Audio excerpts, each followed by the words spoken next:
Hi there, and welcome back to another episode at Station Road. Now today we continue on with this Scalescenes kit bash. So where we left off in part one, we'd got to the point where the brickwork had been applied to the main wall structures, and we're about to embark on the actual assembly of the building itself.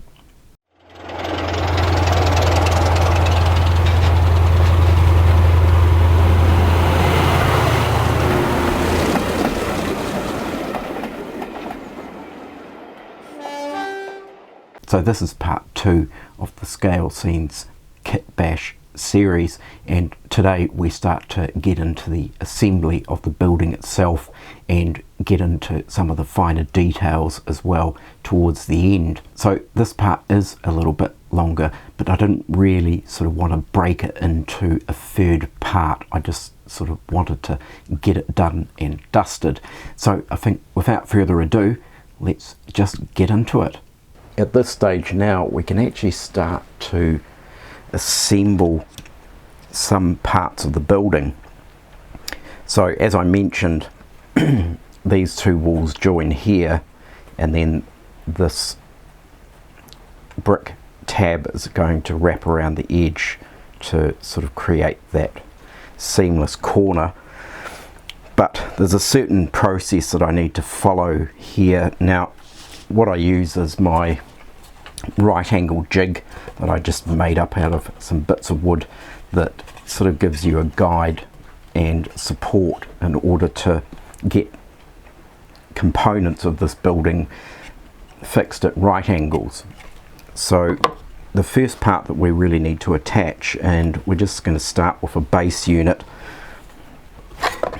and we need to attach this end wall to the base, and we know that, or at least I've designed it in a way so that this edge here and that edge there is flush. So that's the first part to do. So I've just got this tucked into the corner here, and we'll butt this base piece in, and we're back to the rocket card glue.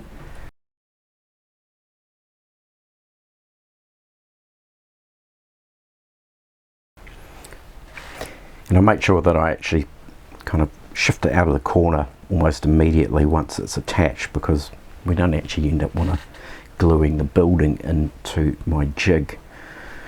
So that's got the floor attached, and we'll just give that a few minutes to go off, and then the next component that we're going to put in is one of these front walls.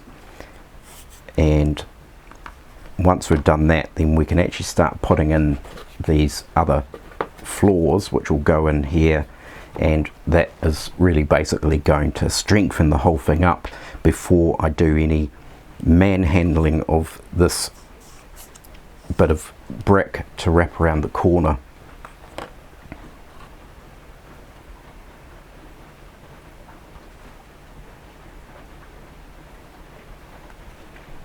So once again, applying a thin bead of glue.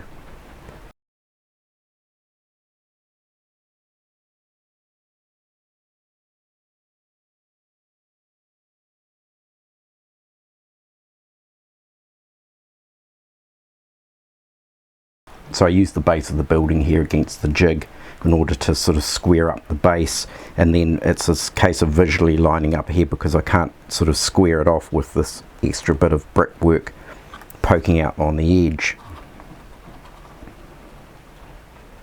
So that's how it's looking, and we've got a nice sort of flush base across the bottom, and it looks like all the measurements have worked out quite well because it's nice and flush across the top, and we've got this little flap of brickwork that will wrap around here.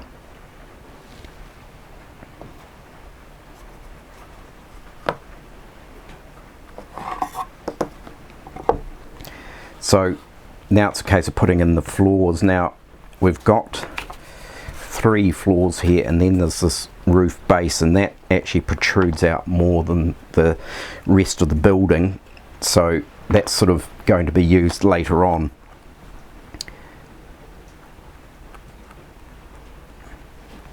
But we're sort of going to work out where we're going to position these.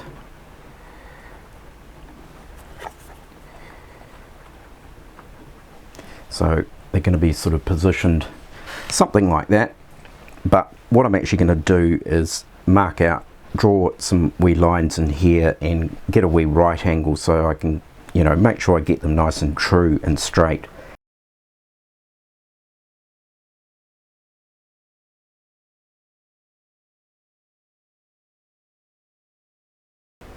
So here's our floor lines there, so we know sort of roughly where to line up to get a square and true floor.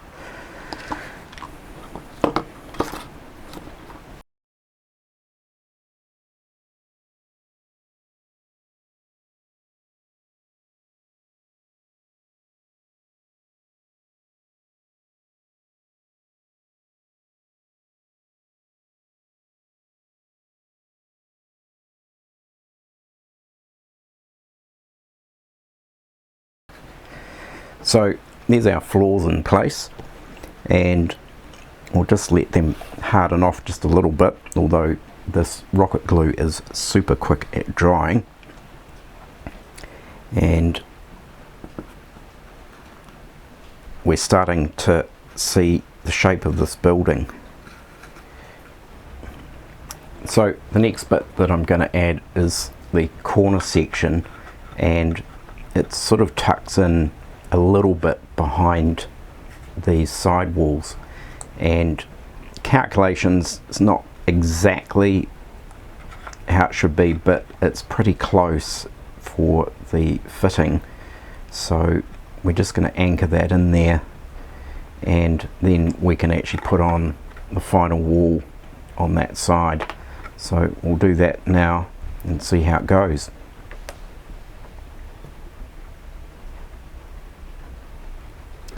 And what I may need to do, because I am planning on putting some lights in here, so I may need to run a strip or some strips of maybe black card just down the edge on the inside, because there's the possibility of a little bit of light bleed that may come through on these corners here.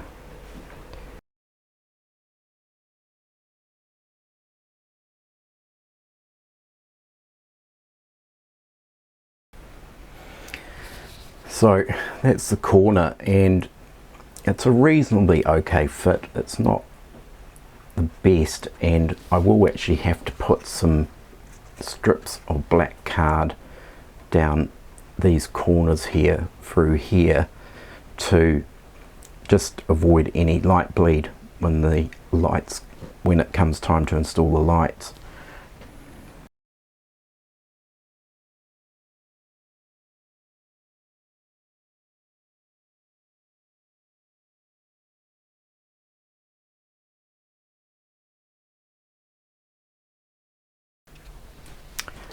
So yeah, it's starting to take shape, and the corner section is a bit tricky. So there's some little wee gaps down here, down by the door, which I'll have to figure out what I'm going to do there. I might put maybe some strips of styrene down here, as you know, turn it into a bit of an architectural feature of some sort, just to fill in those slight gaps down there. And then of course with a bit of black card on the inside that I'll slot into these corners here, that will cut out any light bleed. But yeah, it's, you know, starting to take shape. So this of course is the back wall of it, which is going to fit in here, and that is just up against the back scene. And of course I actually use this to cut out this piece, so this also gives me access to put some lights in there. So that's what that is for. And then we've actually got our roof section that goes on here, and that of course has a bit of an extra lip around the edge of it, so when I actually do the roof, the pitched roof, it'll come to this sort of outer edge. So we'll let this really harden off for the glue and that, and then I will finish wrapping this bit of brick around this edge, and then we'll start looking at the fascia components for the shop front. So these are just out of 1mm card, so we've got these little fascias that are going to be sitting in here, and they need to be covered in printed paper. And yeah, there's all sorts of little tiny little bits in there that need to be added on. So this is pretty much dry now, and it's pretty sturdy and solid, so what we'll do is glue this brick tab down this edge to create that seamless join. And you will see a bit of a paper join that runs down here, but of course I'll probably hide this with a downpipe from some guttering.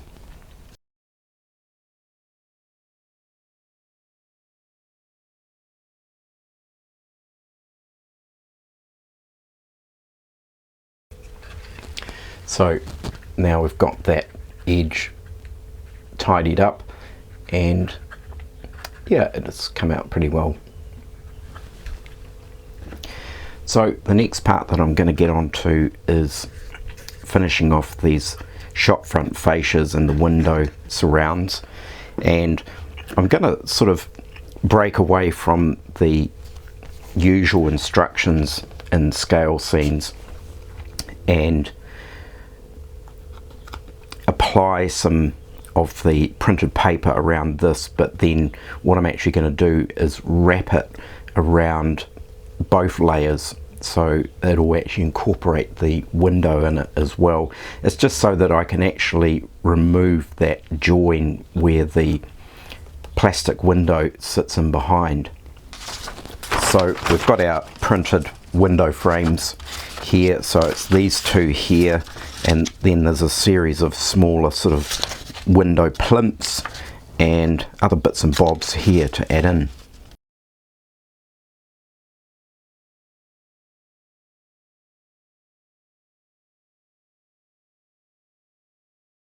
So we'll start by gluing the shop front to this 1mm laser cut section, and it's a little bit trickier actually when you're working with 1mm card, but with a bit of care it can be done reasonably successfully.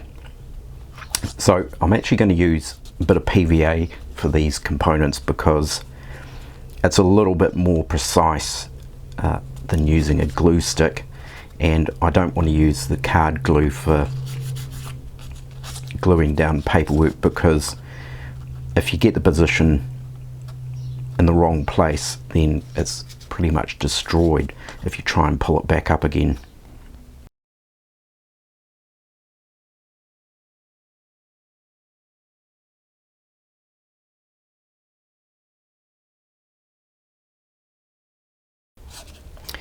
So that's our shop front fascia. Now what I'm actually going to do here is I'll wrap around the inside of the window frames, but then I'm actually going to leave the outside and wrap that once I've actually got the glazing piece on the back. So then the wrap for these edges here, for the outer edges, we actually wrap both the card and the glazing so that we end up with a sort of tidy edge.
So that's what we sort of end up with, and of course the paper edge is now wrapped around both the outer cardboard frame and also the clear glazing, so you get a nice sort of tidy finish on the edge.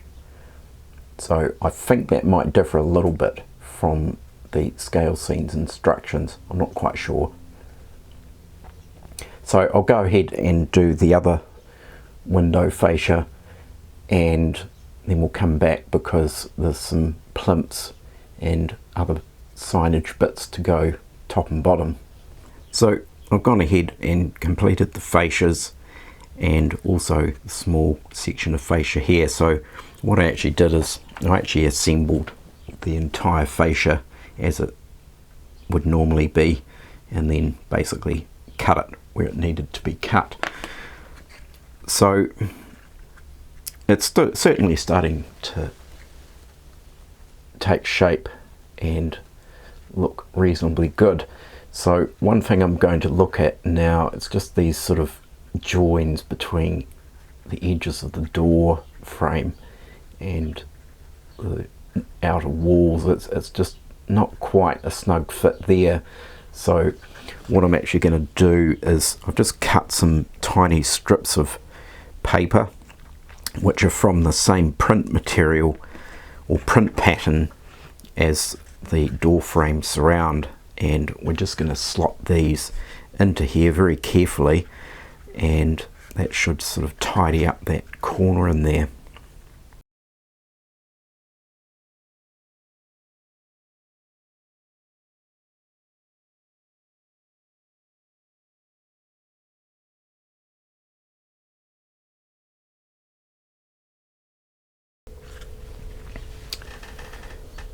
So that just fixes that sort of corner area in there with those strips. So I think that does make an improvement on that wee component. So the next part that I'm going to sort of modify is these are the fascia signs, and this corner one is not really the size that I'd like to have. It sort of almost recesses in too far. So what I'm actually going to do is take some measurements here and actually build the fascia sign out a bit. So rather than it sort of bridging across where it seems to appear it does in the Scalescenes original model, I'm actually just going to pack this out so that we've got a even sort of ledge around this corner of the building. And in terms of the signs themselves, I haven't actually put on any signs, because what I'm actually going to do is I'm not going to use any of the signs that come with the Scalescenes kit. I'm actually going to create my own sign for this particular store, and I haven't quite figured out what this place is going to be selling, so that I'm still mulling over at the moment. Right, so I've jumped ahead a little bit. You didn't need to really see me folding lots of minute bits of paper around small tiny bits of card. So we've now got the window fascias on and also the sign fascia as well.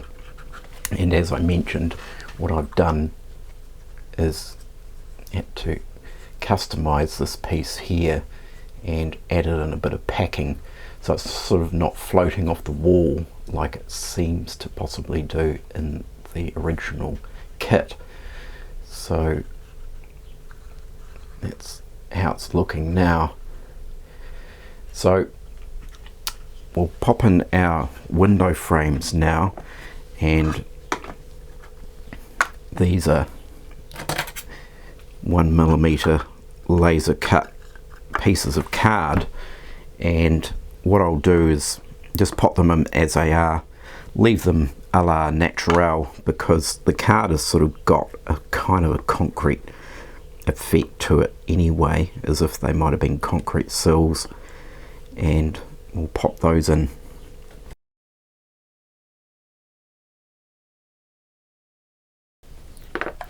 So if that focuses, there's our windowsill now in place. So I'll go ahead and glue all the other window sills in.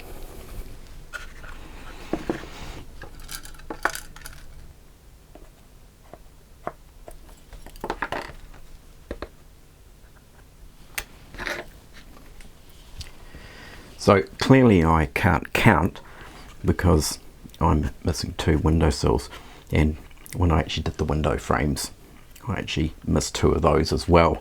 So I'm going to have to jump back on the laser cutter and cut out some more window sills. But if we take a look at that, that's how it's now looking with the window sills in place.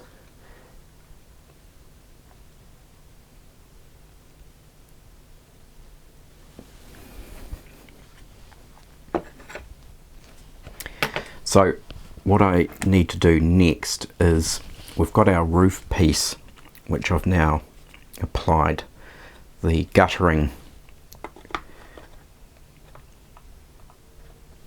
around the edges, and then we've got the backing piece. But what I actually need to do is put the back wall on first before I pop this roof section in, and then once I've done that, then I'm just going to cut out the roof template out of paper and just see how it's going to work. So I didn't do the actual sloping bits of roof laser cut. I sort of thought it might be better to hand cut these once I got to this point, because we've got this unusual angle and I think it might sort of need to be done in quite a sort of analog way in order to get the right correct pitch and the angles for the roof.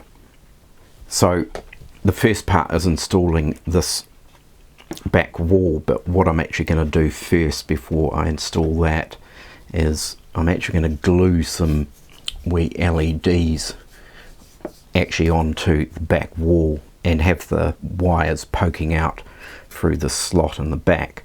So the LEDs that I'm using are very microscopic, and I've actually run out of a sort of a medium-sized one that I normally use, but we'll have to go with these. So I'm actually just going to glue these in just below these marks here, and what I'm actually going to use is just use the hot glue gun. I just sort of find that's just the easiest way of securing these in.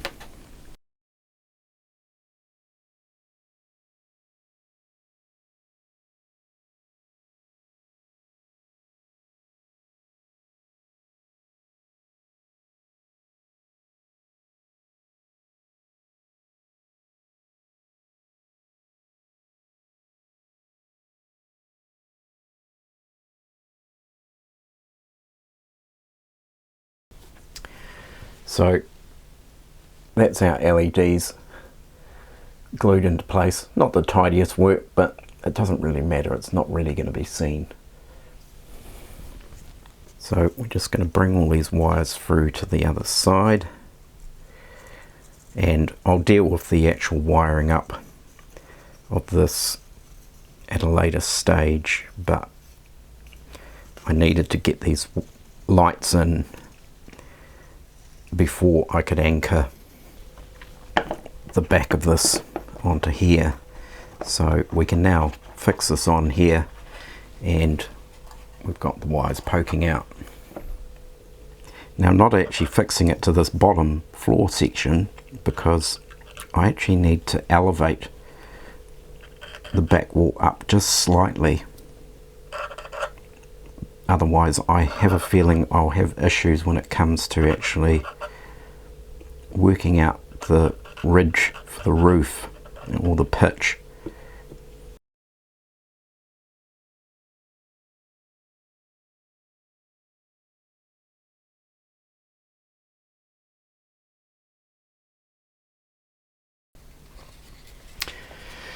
So that's the back wall installed, and as you can see it's just slightly higher here, and we've got a nice sort of reasonably flush finish on the edge, on each of the edges.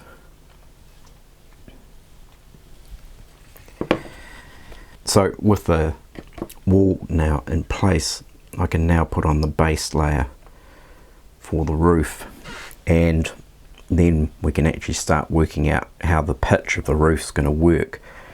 So this is butted up hard up against the back.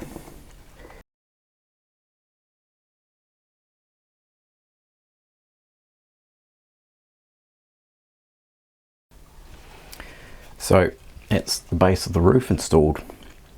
So the next thing I'm going to look at is the roof section and just see how much I need to alter this. So what we've actually got here, this is just the template for making up the ridge section, because it's got this unusual piece here. So I'm just going to cut this out as it is from the Scalescenes kit and just see how it works, and hopefully be able to figure out what modifications or adjustments I might need to make to get it to fit correctly. So I think in order for me to sort of avoid the complication right up here at the apex of the roof, I'm actually going to push this ridge forward to meet with that. That will then actually just change the angle of this roof just slightly. It will just make it slightly deeper, and I'm just going to mark that there.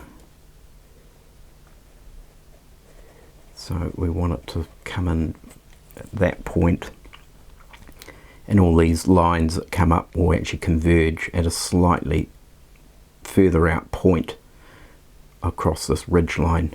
So I knew the roof was going to be a lot more complicated, so which is why I've kind of left it till last anyway. And I've gone through numerous sort of templates, and I ended up sort of working up a revised sort of template on the computer, and decided in the end to actually try and do a laser cut roof. So the beauty about, of course, laser cutting is that you can set the strength of the laser for cutting out the shape, and then we can actually also laser fold lines which don't actually cut all the way through the card, so we actually end up with these nice crisp fold lines. And this is attempt number 2 of the actual laser cut part of the roof, and I think I've got it pretty close to how I want it. I mean, I could just keep going and going and struggle with getting the angles absolutely spot on, but that is relatively close. It's a little bit sort of closer to the guttering edge on this side, but I'm not too worried about that because that's kind of like the back that faces onto the industrial building. So we'll secure this in place, so I'll put a bit of a paper tab on the inside here just to fix this join together, and then secure it down. And then of course what I'll do is apply the roof tiles separately as individual pieces afterwards, and then of course there'll be the tile ridging as well, which is actually going to go over these joints. So that is the plan.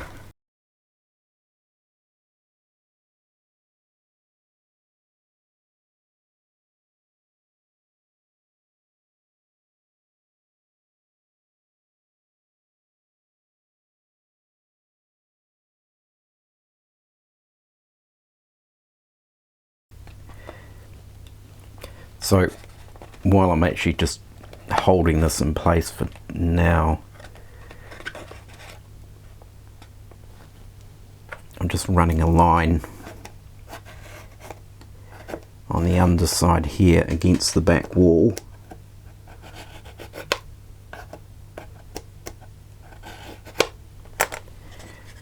And that'll give me the cut line to trim this roof back.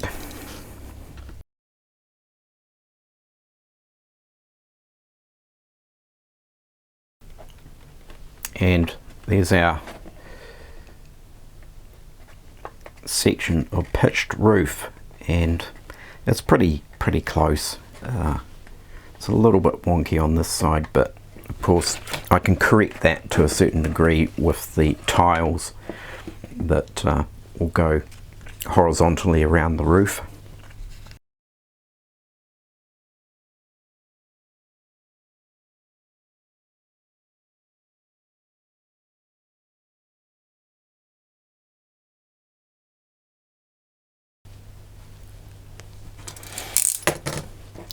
So we've got our roof anchored in, and yeah, it's a little bit, you know, there's a bit of a weird angle there, but it's good enough, I think, just for really basically the base structure of the roof line. And of course, when we actually run our tiles around here, as I mentioned, I can sort of correct those edges a little bit. So yeah, it's coming together. So based on the card roof that I ended up laser cutting the different shapes from, I was able to readjust the roofing in the Scalescenes file to create these rather peculiar shapes. And I'll just cut these out, stick them on, and where the ridges are, of course, we'll go over with some ridging tiles to tidy that up.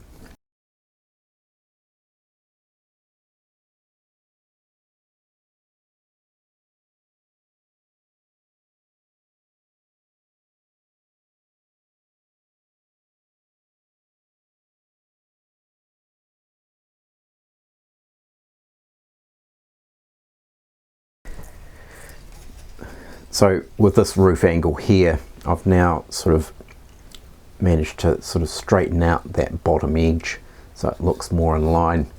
And of course I've just given it a lot of extra print here, so when this is dry then I can just simply trim that off.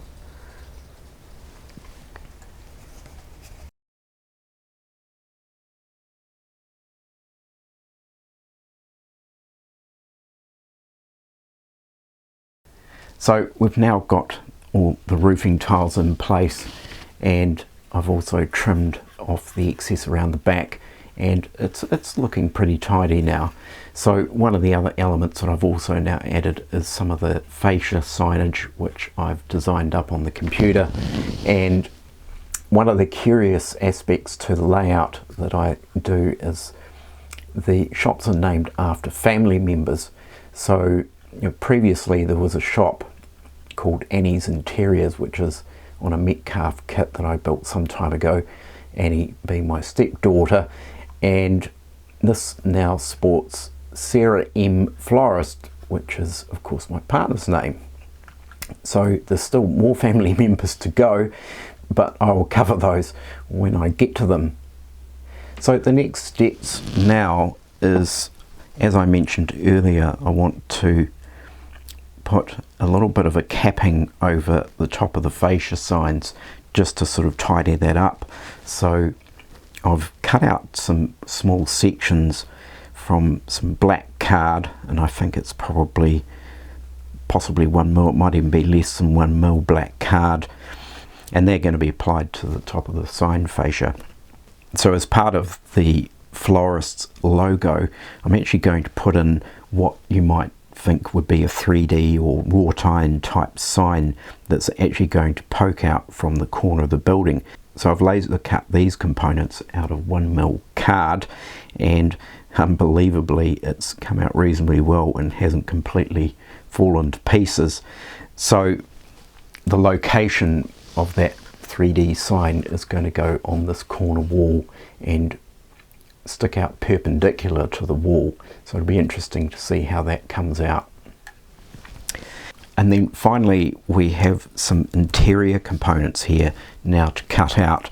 So what I've actually decided to do is I've actually cut the lower section out of this backing wall so I can actually create an interior and slide it in there.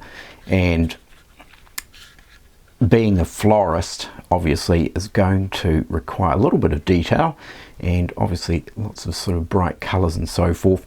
And I've also put in a wee order for some flower pots and other little miniature items to basically build up the interior of this florist shop.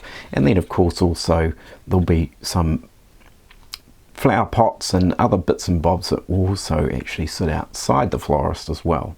So I've now applied this ledge across the top of the fascia signs, and I've also applied some ridge tiles to the roof, so it's now sort of completed those particular areas there. And I think the ledge above the sign fascia is looking a lot better than it was before, and of course we've got the tiles that are sort of really basically finishing off the roof. So I've now cut out some of the components for the interior for the shop. So we have floor section, wall sections, and we've got other bits of wall section which are going to have print wrapped around them.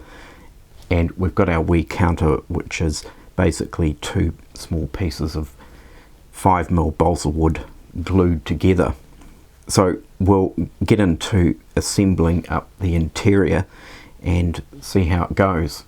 So once again, I'm using my homemade jig to assemble some of these components, and what I've done in the planning of this, which was done on the computer, is created a internal room within the shop space. So the shop is not covering the full ground floor obviously of the building.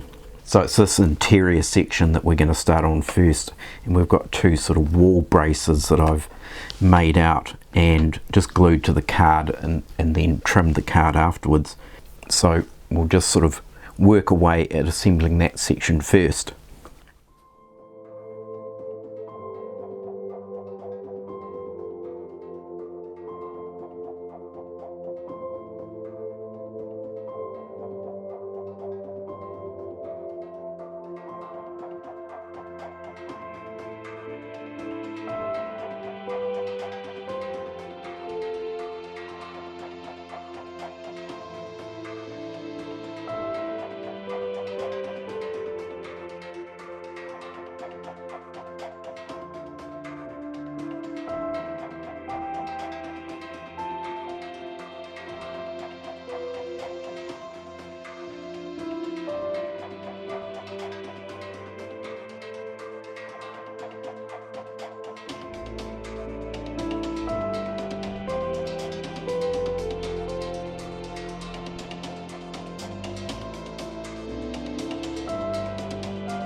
So there is our shop interior made up. I've yet to add flowers and other bits and bobs, but the main structure of it is complete. So we've got some small pictures on the wall, and we've sort of got a kind of Duchess type arrangement there, where I'll hopefully be able to fit some potted flowers and things like that.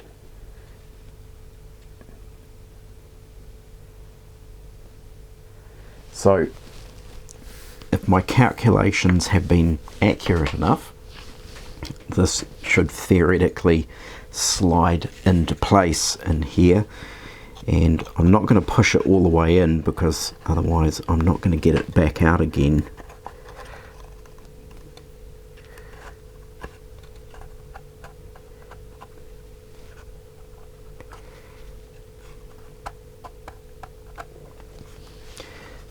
So yeah, I think it's going to fit in there. I'm not going to push it completely in there because otherwise I'll be stuck. So once we've actually got the flower arrangements, which are on order at the moment, and then I'll be able to pop flowers in, you'll see flowers in the shop window and so forth, then I can push it all the way in. And of course I need to add in an LED because I took out the one that I'd put onto the original backing here. So somewhere in here I'll probably tuck an LED before shoving this in. So it's now day 2 and the flower order has arrived. So I've gone ahead and installed these flowers, and it certainly brings the interior to life. And then of course I've also added in a couple of people in there as well. So the majority of these flowers are made by Knock, and they are really good. They're very tiny, very intricate. They're all pre-made up, so you don't have to worry about assembling them. And then there's just a few flowers tucked away in the corner which are made by JTT Scenery, and they're sort of slightly larger flowers. So interestingly, under the zoom lens you can obviously see there's a little bit of sloppy gluing that has gone on, but I'm actually just putting that down to the fact that Sarah has overwatered the pot plants again. So when I was organising the lighting for the interior of the shop, I decided to take a different approach, and fortunately I also managed to find some larger LEDs, because I did actually find those really fine microscopic ones were just too small, not in terms of brightness but just in terms of the installation, and I had issues soldering it and it kind of got into a big mess. So in the end I actually left those LEDs in but cut the wires off and reinstalled the slightly larger LEDs. Now the method I've used is actually sandwiching the LED wires in between 2 strips of paper, and that sort of basically gives it something that you can then anchor to the underside of the ceiling or anything like that. And then I've just added 2 strips of copper wire which are braced in by some matchsticks with notches in them, and then I've got the main feed wire hooked into that, and that certainly made a big difference to the reliability for the lighting.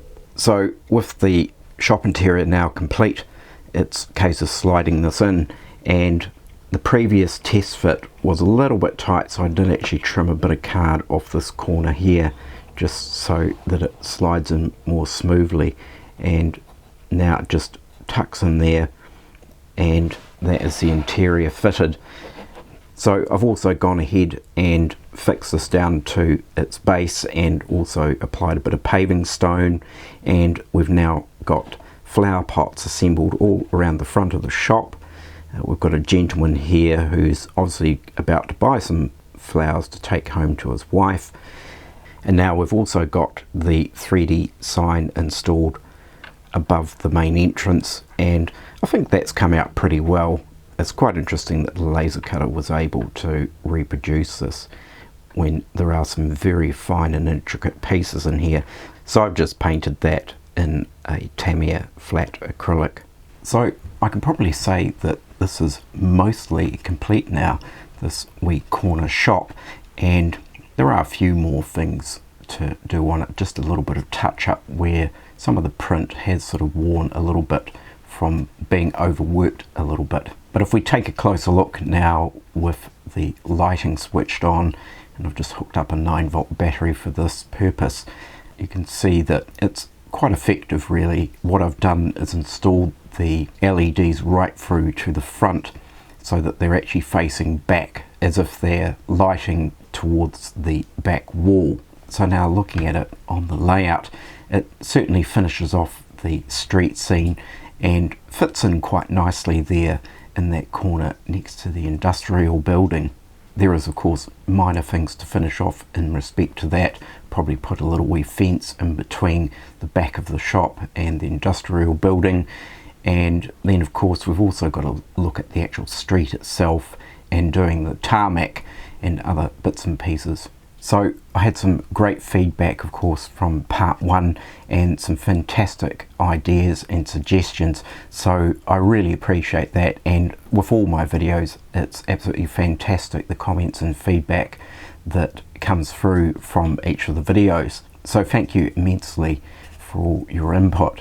Now there were a few comments from part 1 that related to the Cricut Joy and of course some of the issues that I was having with peeling the vinyl off the backing sheet using the transfer tape. And one of the suggestions obviously is to use standard vinyl and use the cutting mat. Now I have actually used that with this machine, and what it actually does is it cuts all the way through the backing sheet of the standard vinyl.